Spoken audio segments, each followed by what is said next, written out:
Baik, kita mulai saja, anak. Bismillahirrahmanirrahim. Assalamualaikum warahmatullahi wabarakatuh. Waalaikumsalam Waalaikumsalam warahmatullahi warahmatullahi wabarakatuh. wabarakatuh.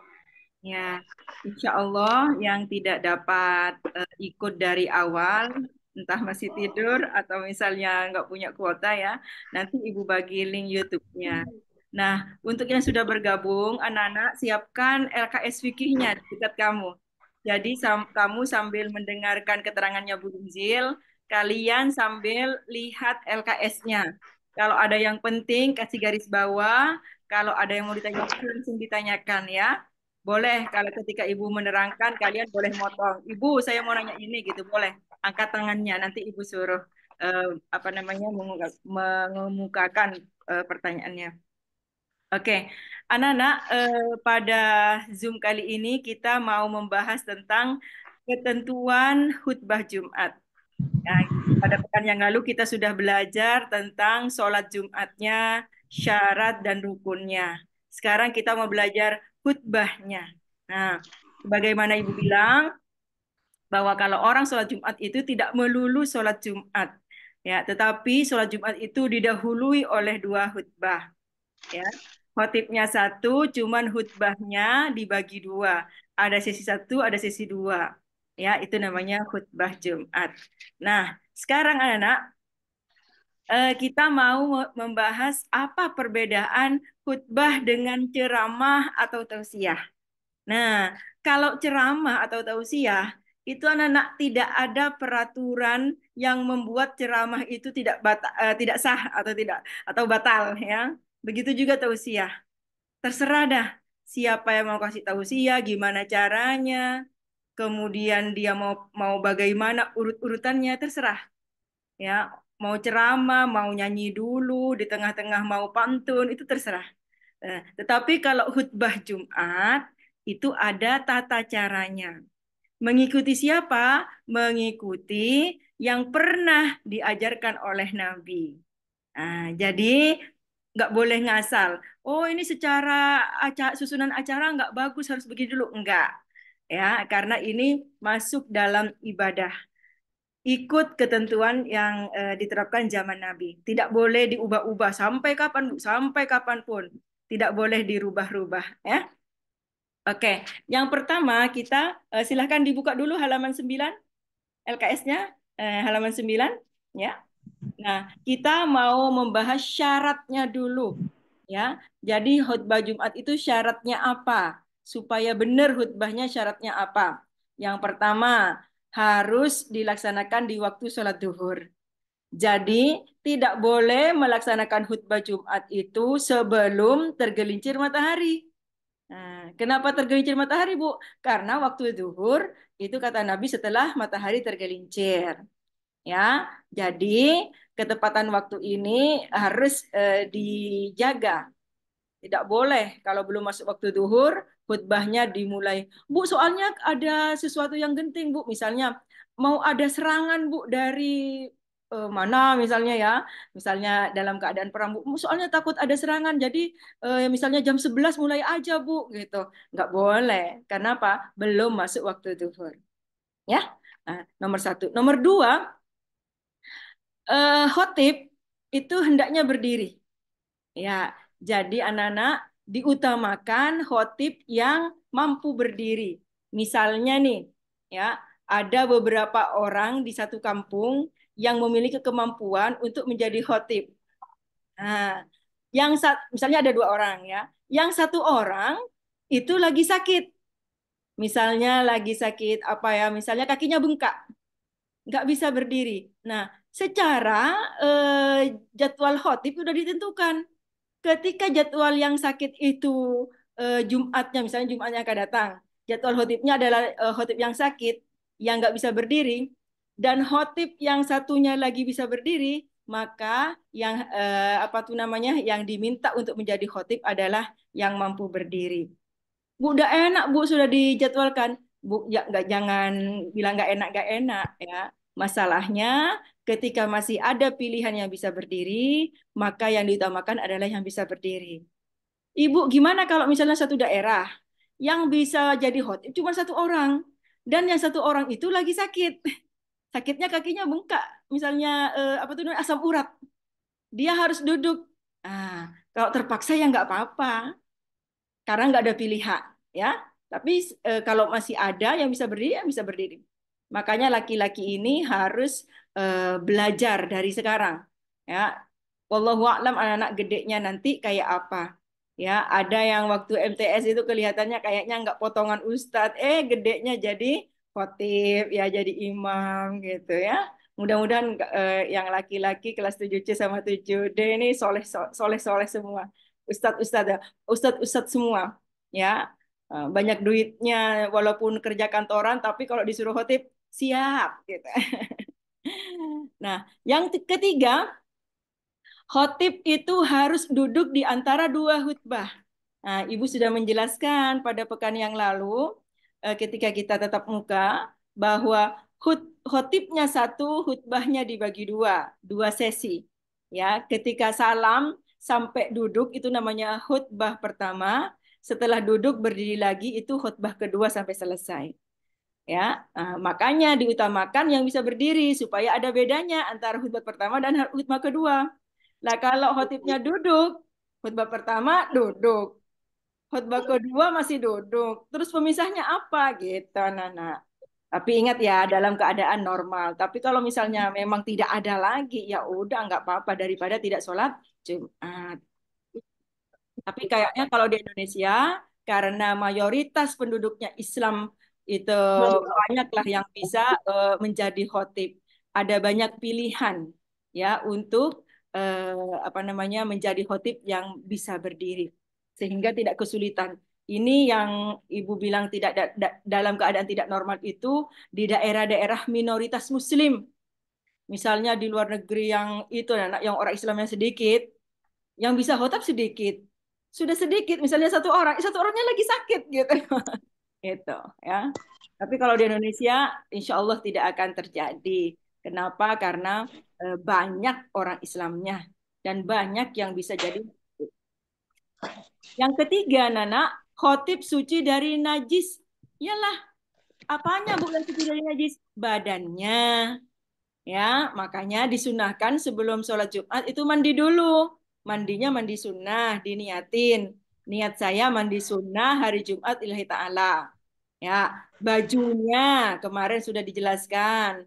Pakai yang baru, bukan baru beli. Kalau ada baru beli nggak apa-apa. Maksudnya baru ngambil dari lemari, baru dicuci, baru digosok. Masih wangi kalau ada warna putih. Kalau nggak ada warna hijau, kalau nggak ada ya terserah yang ada. Kalau di sekolah Bu seragam, nggak apa-apa. Tapi bukan baju yang kemarin-kemarin tuh, Nak. Kadang-kadang kan ada baju koko biasa dipakai buat sholat. Ngambilnya itu dari lemari hari malam Kamis, hari Rabu malam. Karena berasa cuma dipakai buat sholat doang, digantung, habis sholat digantung. Nah, itu jangan dipakai buat sholat Jumat. Ya, khusus sholat Jumat, pakai yang baru, ambil dari lemari supaya wangi. Ya.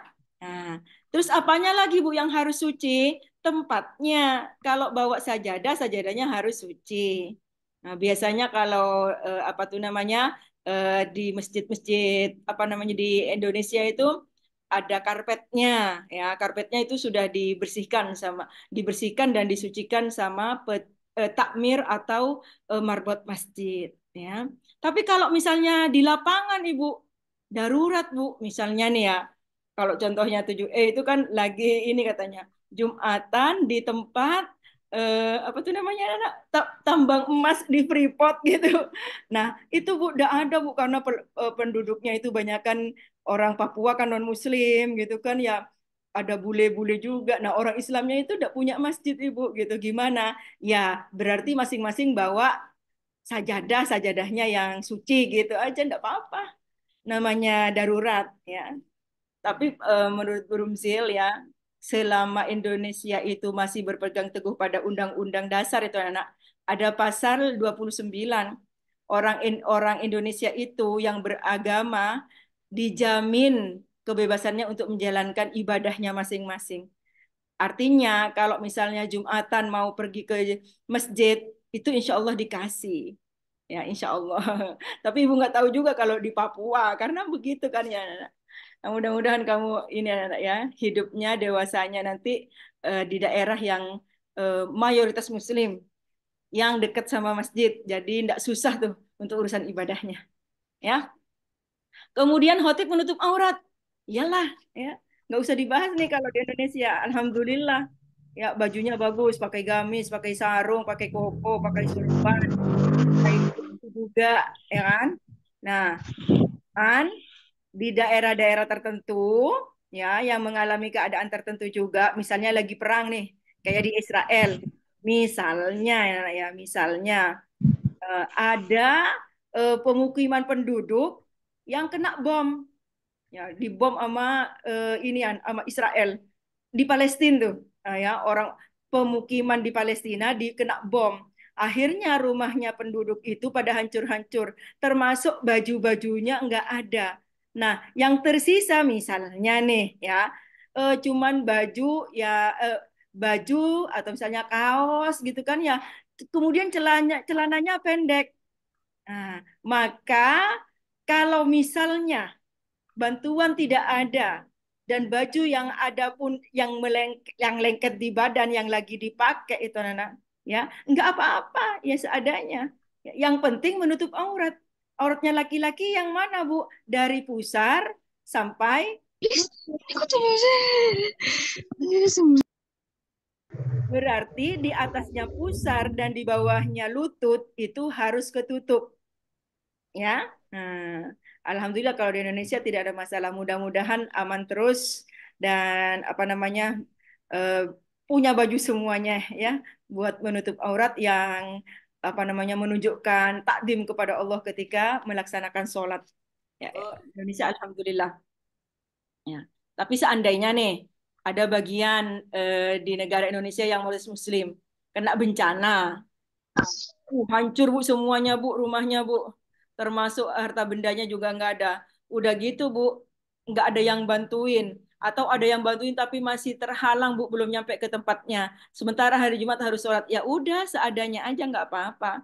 Nggak harus pakai sarung, nggak harus pakai gamis. Yang penting di atasnya pusar sampai di bawahnya lutut itu ketutup. Itu sudah bisa jadi khotib dalam keadaan darurat. Nah, kemudian yang keenam, ya harus disampaikan dengan suara keras. Kalau sekarang alhamdulillah nih nggak ada kesulitan. Kenapa? Ada mic, ada Dia masih mikrofon, ya, Eh, ada mikrofon. Kemudian ada speaker, ya, ada keras deh. speaker. Jadi sepelan-pelannya suaranya khotib, misalnya sudah tua, suaranya pelan gitu kan, ya lembut. Ah, itu tetap terdengar sama sama apa sih namanya sama jamaah. Kenapa? Karena ada speakernya. Ya, tuh, alhamdulillah. Tapi Bu, misalnya nih Bu ya, listrik mati Bu. Ya udah pakai wireless, wireless yang itu anak yang pakai baterai gitu kan ya. Bu mati juga Bu. Nggak punya Bu. Ada kok yang dipegang begini tuh. Nah, nah sekarang anak-anak ada lagi teknologi yang kamu punya semuanya. Jadi mic itu katanya mic itu apa sih? HP itu ada micnya. Ya, itu nggak tahu tapi yang tipe apa. Nah, itu bisa juga tuh. Misalnya tiba-tiba listrik mati. Jadi listrik masjid mati. Gimana nih khotibnya nih? Mau pakai apa nih buat encengin suara? Ah, pakai teknologi yang ada. Bu, tidak ada Bu, semuanya Bu, nggak ada Bu. Kalau nggak ada ya berarti agak kenceng suaranya. Kayak ibu kalau ngajar kamu di kelas tuh, teriak. Gimana caranya? Apa tuh namanya yang di belakang itu dengar, ya. Yang di belakang itu gimana caranya bisa dengar, karena kalau nggak dengar nanti ya sudah dikipas-kipas matanya sama setan, suara khotibnya nggak kedengeran, jadilah ngantuk tuh jamaahnya semuanya, ya. Itu anak-anak. Kemudian apa khutbah dilaksanakan secara berturut-turut. Maksudnya apa, Bu? Maksudnya antara khutbah pertama dan khutbah kedua tidak boleh diselingi kegiatan lain. Contohnya apa, Bu? Contohnya itu misalnya setelah khutbah pertama diselingi apa sih marawis dulu gitu. atau diselingi pengumuman-pengumuman gitu, nggak boleh. Atau misalnya setelah khutbah pertama ada pengumuman undian nih gitu, nggak boleh ya, nggak boleh diselingi kegiatan-kegiatan lain. Ibu bagaimana Bu? Misalnya Bu, pas khutbah pertama selesai, khotib duduk, pas duduk khotib kentut gitu kan ya, ya uduk lagi dulu. Kalau itu mah bukan selingan, ya memang harus suci. Karena harus suci dari inian apa namanya suci dari najis dan hadas ya nggak apa-apa. Malu Bu sama ininya, malu sama apa sih namanya, malu sama jamaahnya. Nah, kalau malu berarti khotib itu harus prepare sebelum mulai khutbah, dia itu harus memperkirakan saya gimana ceritanya sejam kemudian tidak kebelet pipis, tidak kebelet BAB. Oh, berarti saya jangan makan dulu. Tapi kan saya harus buat, oh saya harus minum sedikit, makanya cuman ini supaya ketika apa namanya khutbah tetap kuat, tapi tidak kebelet pipis dan tidak kebelet BAB, tidak juga kebelet kentut. Gitu, Nana. Itu namanya persiapan, ya. Kalau kamu takut. Jadi kalau misalnya, aduh Bu, gimana ya Bu ya? Saya malu. Jangan, ya. Kenapa? Kamu itu kalau jadi khotib, kamu itu jadi komandan. Komandan itu uh, harus ini, nggak apa-apa wudhu aja. Tapi ingat, habis wudhu jangan mampir-mampir. Misalnya sekalian minum dulu, makan dulu, jangan. Atau ngobrol dulu, enggak boleh. Wudhu sewudhunya aja. Ibu Udah kalau saya, sambilnya apa? Jangan. misalnya nih ya, Ibu kalau saya jadi jamaah, Bu, saya yang batal. Ya kamu mah timbang pergi aja ke inian. Pergi apa namanya, ke tempat wudhu. Wudhu, habis itu balik lagi. Ya, jangan ini anak, jangan diselingi dengan kegiatan lain juga kamu, walaupun kamu jamaah bukan khotibnya. Kemudian anak-anak dilaksanakan sesuai dengan rukun-rukun dan syarat-syarat yang ada. Nah, habis ini kita mau belajar rukunnya. Oke anak-anak, sampai di sini dulu. Siapa yang mau bertanya? Yuk. Yang mau bertanya? Boleh? Ada yang mau bertanya? Oke, kalau nggak ada, Ibu lanjutin dulu ya. Nggak apa-apa, nanya ya. Ya, Ibu lanjutin dulu. Khutbah Jumat, rukunnya itu yang pertama harus membaca hamdalah. Hamdalah itu pujian kepada Allah. Nah, kalimat pendeknya, terpendeknya itu Alhamdulillah. Dipanjangin dikit itu Alhamdulillahirabbil alamin. Tapi kalau dipanjangin lagi itu boleh. Ya, ada banyak itu versi kalau panjangnya. Alhamdulillah, alhamdulillahirabbil alamin, alhamdulillahilladzi apa gitu ke belakangnya. Macam-macam versinya ya. Heeh. Kalau kamu mau tahu apa namanya setelahnya alhamdulillahirabbil alamin itu kamu searching. Ya, misalnya khutbah Jumat, klik. Nah, nanti ada banyak kita. Itu namanya puji-pujian kepada Allah atau hamdalah. Yang kedua, Nana, khutbahnya itu harus mengandung lafaz syahadat. Nah, syahadat itu asyhadu an la ilaha illallah wa asyhadu anna Muhammadar Rasulullah. Tapi biasanya agak dipanjangin lagi. Ya, misalnya asyhadu an la ilaha illallah wahdahu la syarikalah wa asyhadu anna Muhammadan abduhu rasuluh gitu. Ya, terus ada lagi yang panjangan, macam-macam. Boleh, Bu? Boleh. Ya. Yang ketiga, Nana, mengucap sholawat kepada Nabi. Ya. Paling pendeknya, Allahumma sholli ala Muhammad. Kalau dipanjangin, Allahumma sholli ala Sayyidina Muhammad wa ala alihi Sayyidina Muhammad. Panjangin lagi seperti kamu kalau tahiyat tuh. Allahumma sholli ala Sayyidina Muhammad wa ala Sayyidina Muhammad kama sholaita ala Sayyidina Ibrahim wa ala Sayyidina Ibrahim wa barik ala Sayyidina Muhammad wa ala ali Sayyidina Muhammad fil alamin innaka Hamidum Majid. Itu salat Jibril. Ya, terserah Bu, terserah. Tapi ingat ya, kalau tidak hafal kamu boleh bawa contekan. Misalnya nih ya, kamu baru kerja ya, baru kerja di tempat kerja kamu ternyata khotibnya itu berhalangan hadir. Ya, sementara karyawan di situ nggak ada yang bisa. Nah, ditunjuklah misalnya siapa nih? Aryo misalnya ditunjuk. Aryo, kamu aja deh yang jadi khotib ya. Kamu kan dulu sekolah di MTS ya. Kamu, aduh, gimana ya? Kamu searching aja. Bawa contekan boleh, Bu? Boleh. Yang penting bacaannya yang benar. Ya. Eh, kalau nggak bisa, panjang-panjang saya agak belibet, Bu, ininya. Ya, ambil pendek-pendeknya aja. Yang penting hamdalah, kemudian apa namanya syahadat, kemudian sholawat. Oke. Nah, yang keempat anak-anak berwasiat. Kok berwasiat Bu? Emang saya mau khotibnya mau mati? Bukan. Ya, wasiat itu bahasa Arab, artinya adalah pesan.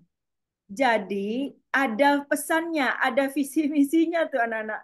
Nah, pesannya apa Bu? Harus mengarah kepada ketakwaan. Ya, jadi harus mengajak jamaahnya itu bertakwa. Nah, temanya bermacam-macam, ya.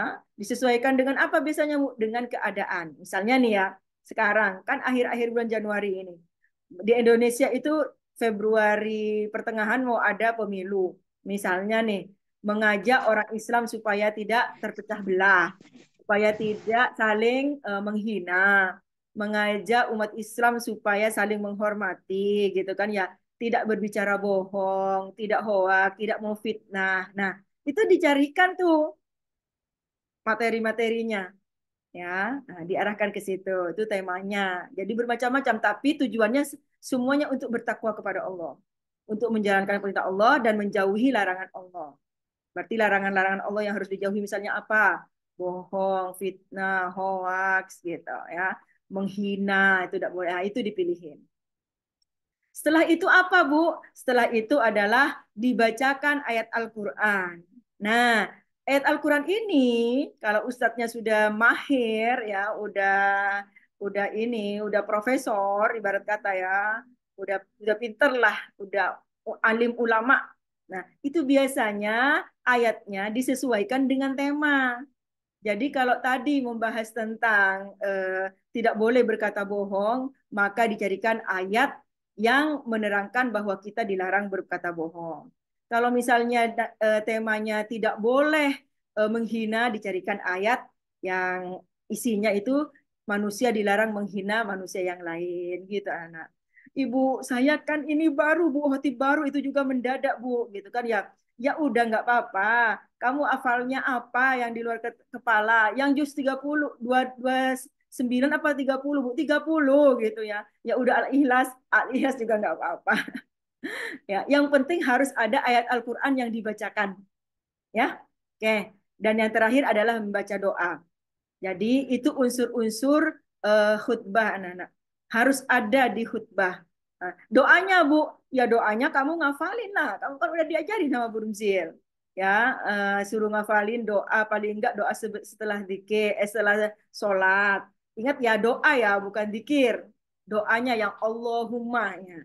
Nah, kamu anak kalau jadi jamaah ketika ada khotib sudah Allahumma kamu angkat tangannya itu berarti sudah sampai di tahap doa. Tapi kalau baru baca ayat Bismillahirrahmanirrahim itu jangan angkat tangannya. Tetapi kalau Robbana atau Allahumma itu sudah angkat tangannya. Amin amin amin gitu. Oke, sampai di sini siapa dulu yang mau bertanya? Ayo anak nanya anak. Jangan sekarang nggak nanya kalau dikasih soal nanti tidak bisa jawab. Nggak ada ya? Oke, Ibu lanjutin. Anak-anak, soalnya Ibu agak ngebut. Ibu kasihan sama yang pakai paket. Supaya irit anak-anak ya. Ya. Ibu boleh deh kamu kalau misalnya sekarang nggak nanya. Tapi nanti misalnya ada yang ingin ditanyakan. Kamu chat Bu Runsil boleh. Nanti Ibu jawab ya. Oke. Sekarang Ibu lanjutkan ke adab sunnahnya dulu ya. Sunnah-sunnah khutbah Jumat. Yang pertama adalah khotib menghadap ke jamaah. Ya, jadi khotib jangan menghadap ke kiblat. Nanti kalau menghadap ke kiblat, khotibnya ngadep ke tembok. Jamaahnya ngelihat punggungnya khotibnya, ya. Oke. Yang kedua, memakai bahasa yang bisa dipahami. Nah, ini anak zaman dulu, ibu masih kecil. Ibu kan rumah lumayan dekat nih sama masjid tempat ibu tinggal sama tempat rumahnya Bu Rumzil sama ibunya Bu Rumzil dulu di kampung. Itu anak-anak, kalau Jumatan, khotibnya berbahasa Arab. Nah, berbahasa Arab. Jadi audiensnya, jamaah Jumatnya itu kagak ngerti. Ya, nggak ngerti lah. Jadi apalagi yang sudah dari awal agak capek ngantuk-ngantuk, jadi tidur. Kenapa? mata dikipas-kipas sama setan, terus khotibnya bahasanya nggak dimengerti, ya. Pesannya wasiat takwanya juga nggak ngerti apa karena berbahasa Arabnya. Nah, itu dulu. Tapi kalau zaman sekarang khotibnya itu sudah inian, sudah mengakomodir ya sunnah ini. Jadi kalau misalnya kamu orang kayak Bu Rumzil nih, ya siapa ya? Misalnya suaminya Bu Rumzil orang Madura, ya kan? Nah, tapi tinggal di Jakarta, pulang kampung. Tiba-tiba misalnya disuruh jadi khotib karena khotibnya nggak yang dijadwalkan itu tidak bisa hadir. Maka kalau misalnya pendengarnya jamaah Jumatnya itu tidak ngerti bahasa Indonesia, suaminya Brumzil harus pakai bahasa Madura. Supaya apa? Supaya pesennya nyampe.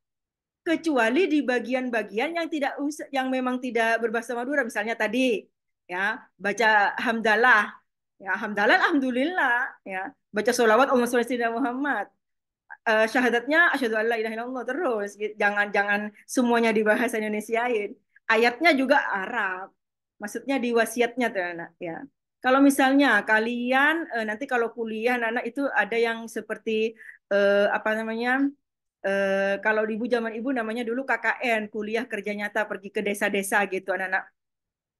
Maka itu anak-anak misalnya karena ibu sekolahnya di IAIN, kalau sekarang itu UI apa namanya, Universitas, iya Islam pokoknya ya, UINSA kalau sekarang itu kampusnya Burumzil namanya. Itu anak-anak karena daerah yang disamperin Burumzil itu di Ngawi di Jawa ya, itu temannya Burunzil kalau jadi khotib ya bahasa Jawa, nggak pakai bahasa Indonesia. Kenapa? Kalau bahasa Indonesia jamaah Jumatnya nggak ngerti. Beda kalau kamu di Jakarta bahasa Indonesia ngerti semuanya. Orang-orang yang ada di Jakarta ngerti semua bahasa Indonesia.